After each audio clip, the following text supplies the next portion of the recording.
আপনি বলতেছেন কোরআনের মাহফিল, আপনি কোরআনের মাহফিল তো তাফসীর করেন নাই, রাজনীতি করেছেন। বাংলাদেশে এটা গত 40 বছর ধরে হচ্ছে, কারণ এখানে রাজনৈতিক সভা বন্ধ, ফর এক্সাম্পল, অথবা রাজনৈতিক সভার এজাজত আছে কিন্তু রাজনৈতিক সভা বললে মানুষ আসবে না। আপনি মানুষের প্রেজেন্সটা এনশোর করতে চাচ্ছেন, কিভাবে করবেন?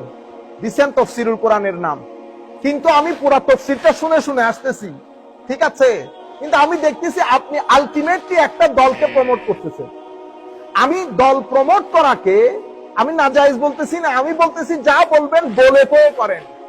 আপনি বিহাইন্ড দ্য স্ক্রিন আপনার এইম, আপনার অবজেক্টিভ এক ধরনের, আপনি বাইরে মানুষকে দেখাবেন আরেক ধরনের। আপনি বলতেছেন I do not belong to any party, মুনাফিকি করবেন না, মুনাফিকি করবেন না। If you do not belong to any party, আমি আপনার স্টেজের মধ্যে যাদেরকে দেখেছি everybody belong to a particular party of Bangladesh. আপনি বুঝতে পেরেছেন?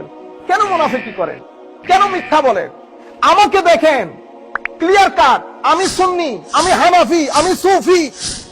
আপনি এবার আমাকে যা মন চাই বলেন, আমি আমার পরিচিতি কখনো আইডেন্টিটি কখনো হাইড করব না। আপনি কেন হাইড করেন?